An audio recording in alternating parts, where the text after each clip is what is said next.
We're now overlooking Lake Ontario. On July 4th, 1687, Jacques-René Brisé de Denonville, Governor General of New France, led his fleet across Lake Ontario to attack the Seneca, who were the westernmost nation of the Haudenosaunee Confederacy. Governor Denonville disembarked his army at a place called Irondequoit Bay on July 10th. There, he united his forces with French commanders arriving from the western Great Lakes. They brought with them Odawa, Wendat, Illinois, Potawatomi, and Miami reinforcements. These indigenous nations were allies of New France and enemies of the Haudenosaunee, so it made sense for them to join up with Denonville for his assault against the Senecas. The French spent 2 days constructing a makeshift fort at Irondequoit Bay to protect their boats, which were their only means of retreat back across the lake. Denonville's army marched out on July 12th towards the principal Seneca town of Ganondagan. On the following day, July 13th, Seneca warriors ambushed Denonville's army, and a brief battle ensued. The French lost 6 men killed and 11 wounded. Their indigenous allies lost 5 warriors. 27 Senecas were killed defending their country against Denonville's invading forces. The remaining Seneca combatants withdrew, knowing that their women, children, and elders had already been evacuated to neighboring nations. It's important to remember that the Seneca were part of a confederacy and could count on the support of their allied nations, including the Cayuga, Onondaga, Oneida, and Mohawk. Knowing that their women, children, and elders were safe, the Seneca warriors would not throw away their lives to protect empty bark longhouses, which they could rebuild. We are now at the W.D. Jordan Rare Books and Special Collections in the Douglas Library at Queen's University. And we're here to look at a first-hand account of the Battle of Ganondagan. And this account was written by the Baron de la Hontan, who was an officer in Denonville's army. So let's dig right into it.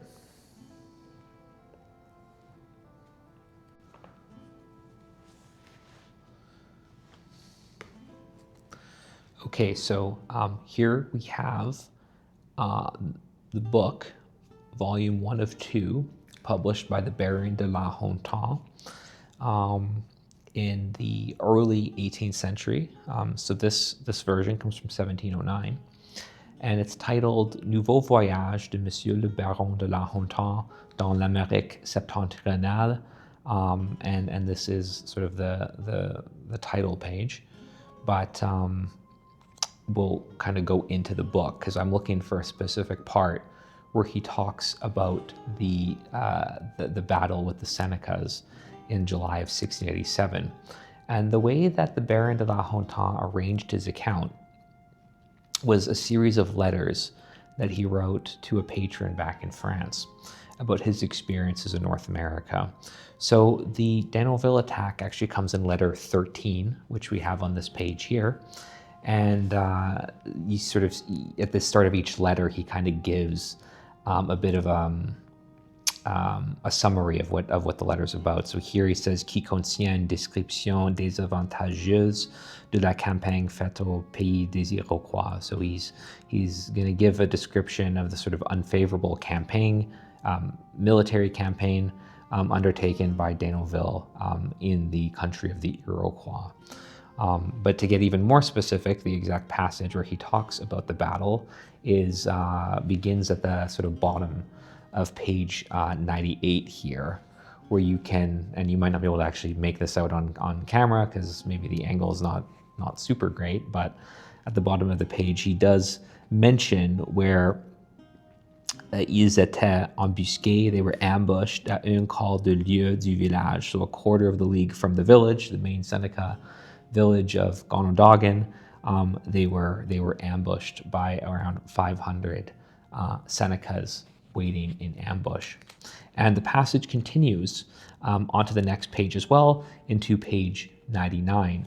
So now we're going to show the my translation of this quote on the screen, and we're going to read it together.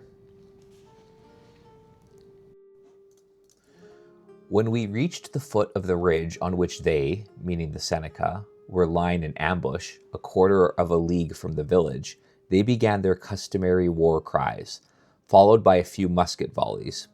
Had you seen, sir, the disorder of our militia and our troops among those dense trees, you would agree with me that it would take many thousands of Europeans to stand up to these barbarians. Our battalions were immediately broken up into platoons, which ran in confusion, pell-mell, to the right and to the left without knowing where they were going. We were firing at one another instead of firing at the Iroquois. In the end, we were in such confusion that the enemy was coming down upon us with war clubs in hand, when our Indian allies, having regrouped, drove them back and pursued them with such vigor all the way to their villages that they killed more than 80 of them, whose heads they brought back, not counting the wounded who escaped.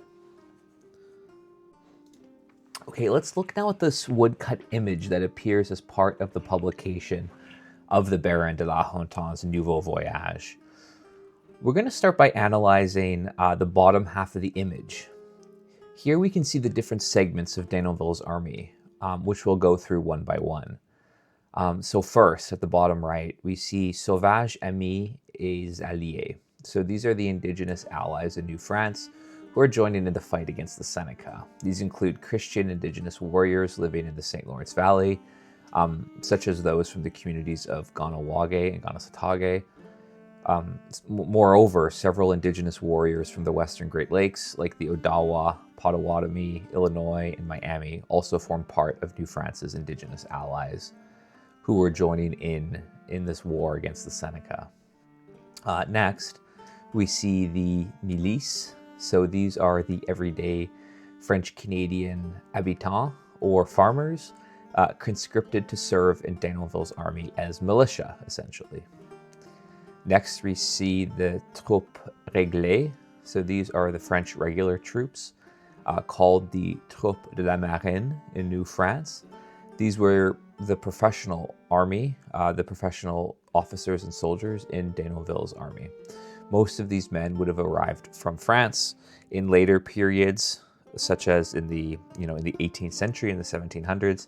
Many of the troupes de la marine, the regulars, would have come from they would have been born in New France. On the image, we next see Monsieur de Denonville himself, who La Hontan has depicted as far larger than any of the other combatants on the image. And this helps make him stand out more clearly to the reader. Next, we have the Coureurs de Bois, and this name literally translates to wood runners in English. These were the unlicensed fur traders of New France, and because of their extensive experience in the forests and along the waterways in North America, they were considered especially suitable as scouts in French military expeditions against indigenous peoples. We're going to now look at the top half of the image. There's a little less going on here, but there's still a few captions that we can analyze. So the first caption we see here says "Long coteau sur lequel 500 Iroquois étaient embusqués," translating to, quote, "long hillside on which 500 Iroquois were lying in ambush," end quote. So here the image depicts where about 500 Seneca warriors were waiting in ambush for Denonville's forces. The other caption that is of interest is "Village de Iroquois," the Iroquois village. This is the main Seneca village of Ganondagan that the French were marching towards, and which they would eventually reach following the battle.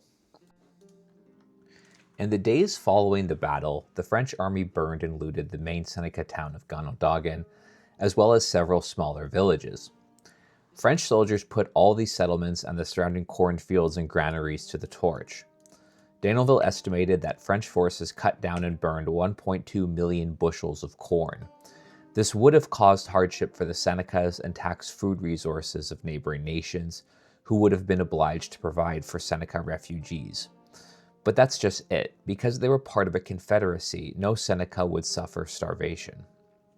A later French report even confirmed, quote, "The destruction in 1687 of the corn belonging to the Senecas subjected them to but a small amount of inconvenience, not one having died of hunger, as 2 arrows are enough for an Indian to feed on meat for a whole year, and fishing never fails." End quote. This quote suggests that the homelands of the Haudenosaunee were rich in food resources other than corn. Over the smoldering ruins of each village, Denonville placed the arms of Louis XIV, claiming Seneca lands for the French crown by right of conquest, even though his soldiers had cut down corn stalks rather than warriors. The Anishinaabe allies of New France were unimpressed with Denonville's so-called conquest of the Seneca country, chiding him for not pursuing the enemy but instead contenting himself with, quote, warring against the corn and the bark houses that did not offer resistance like the foe, end quote. Denonville had refused to pursue the retreating Seneca because he needed to tend to his wounded and consolidate his forces. Other Indigenous allies who had accompanied Denonville's army complained and mocked the French, quote, that the French had come more to stroll than to wage war, since they did not want to take advantage of the best opportunity in the world, that their ardor, like a straw fire, was extinguished as soon as it was kindled, that it seemed useless to draw together so many warriors from all sides to burn bark cabins that could be rebuilt in 4 days, that the Senecas cared very little that their Indian corn was being ravaged, since the other Iroquois nations had enough to share with them, end quote. Denonville's war on corn notwithstanding, the governor had accrued a significant number of Cayuga, Oneida, and Onondaga captives on the north shore of Lake Ontario prior to his invasion of the Seneca homeland. Once he lost the element of surprise, however, he failed to capture any Seneca combatants. By the end of his campaign, Denonville had secured 219 prisoners. On July 26, Denonville's army left Irondequoit Bay and headed to the Niagara River. Between July 30th and August 1st, they collected wood and built a fort at the mouth of the Niagara River on Lake Ontario. Leaving a garrison of 100 men under the command of Pierre de Troyes, Denonville started to make his way back to Montreal. They reached Fort Frontenac on August 9th, and on August 13th they were back in Montreal. The military campaign was over. This was far from a total victory for Denonville.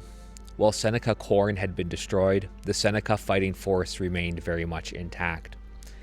An Indigenous ally had even warned Denonville before his departure that if he disturbed a wasp's nest, he must crush the wasps or they would sting him. Denonville had left the wasps alive, and they lived to sting him and the French who followed him. The war between the French and the Haudenosaunee would continue for another 14 years, until peace would finally be achieved in August of 1701. But that's a story for another video. Thank you for watching.